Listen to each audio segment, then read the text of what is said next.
Welcome to Kinematics, study of motion and the vehicles associated with it. Please read the beginning of a slide. It tells you the key points. We're going to start from where you were in grade 11 and advance a little bit. These would be the four formulas you worked with. This is learned so early in life, you don't even need the formula. You measure your speed by the distance you traveled and the time you had. There's a few things missing here, though. Typically, the textbook will put a delta around the velocities if they're changing. So this is VF minus VI. There's no delta over here because these are delta, F minus I. We never have a delta in front of A because we never look at situations where it changes. But distance and time always have a delta. It's implied. This isn't where you are and the time right now. This is how far you traveled and how long did it take. There's an implied delta here that should be included in the equation, but students are reluctant to do so. When you do a journey, it's very rare for you to maintain constant speed. So typically, this formula should have a delta here, delta there, and it's called the average speed, which is denoted by a bar over the top. So we have to get you comfy with the way these units appear, okay? If I put the deltas on, things get a little bit messier. I only did it on this side, so don't scare you. Vector notation, meaning we're not talking about velocity and displacement, they're the deltas. On this side, it's just kind of cruel to put them in. Only the time has a delta value here. And nothing in here other than distance would have a delta. So I'm not going to make a big deal of them. I would suggest you write the formulas without the delta. When you get your solution, then you can put them back in later or just keep it clear in your head. What I really want to get at is there are only one equation here. These are all just variations of the same equation. The textbook would lead you to believe there is 11. And I want you to see the point of all this, that it's simpler than it looks.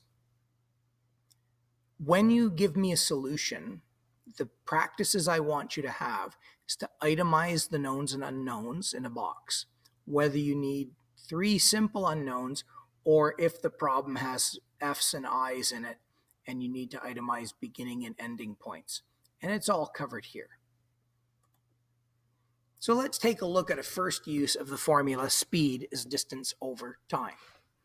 We'll do something practical. Jedediah lives in Dundalk, and he's going to take his, or he lives in Shelburne. He's going to take a sweet ride to Dundalk for his every 3-month beard servicing appointment. He wishes to compute his average speed. I reckon it'll take me the 12th part of a fortnight, which is 2 days, to haul. Now, if I be in Shelburne, which is 400 furlongs from Hogtown, and Dundalk be 530 furlongs from Hogtown, then delta D surely be 530 furlongs, subtract 400 furlongs. Oh, where's my abacus? Seems kind of strange that he would start measuring an initial distance from some reference point. Well, his friend Ezekiel comes along. Says, "Fie, you cod-headed, bacon-fed booby, why would ye reckon a starting point in Hogtown? Set 0 from where thou art, not where thou once was. If Shelburne be set to 0, and Dundalk be a forthright and full 130 furlongs down the dusty road, then that be delta D in the first place."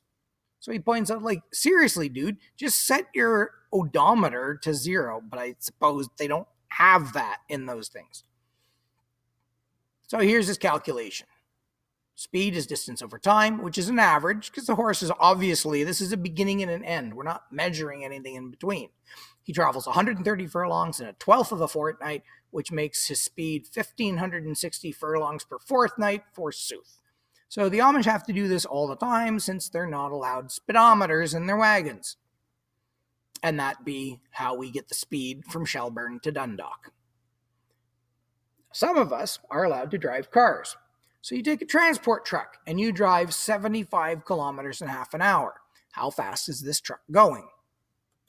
Step 1, highlight the variables for me. Make sure you know what it is in the grammar that you're after. Then you can make a list of these knowns and unknowns, and no matter how confusing the grammar might be, you just list the variables you found, and one of them is not going to be reported. So there can be a problem translating grammar into numbers, and we don't want that to be an impediment. So this method, highlight the numbers you can find or the concepts. You can even write a D, a T, and a V question mark right there before you compile them down here. I like this. Ooh. I wonder if I can write my name. Yeah. I did it. Now, once you've compiled this list, you write the formula out for me. I'm having fun with this. And then you put in the numbers. So you'd actually have one more step here. I didn't have room to squeeze it all in. Notice something. I put kilometers in blue and the hours in blue. Why did I do this? Because you'll want to skip them. You're just going to want to write 150 when you're done. And that ain't science. That's math. You must keep the units, and it's one of the number one problems we have in physics. Kids want to drop the units. I would prefer for you to underline the answer or box it. You don't have to highlight it like I've done. But these are the steps we want to see you do, including the actual formula first. That way, if you screw up the calculation, I can still give you 2 marks out of 3 because you were on the right track. If you drop the units, you will not understand what you're doing. And you want to understand what you're doing because it just feels rotten not to. Now, the next part is going to be how we can rearrange this and solve for another variable. Because let's face it, nobody needs to calculate their speed. We have a speedometer. Only Amish need to calculate the speed. You might want to know your speed and the time you're traveling to figure out how far you're going to go. You're more likely to want to calculate distance, and that will be in the next part that we go along with. So part 2 is coming up.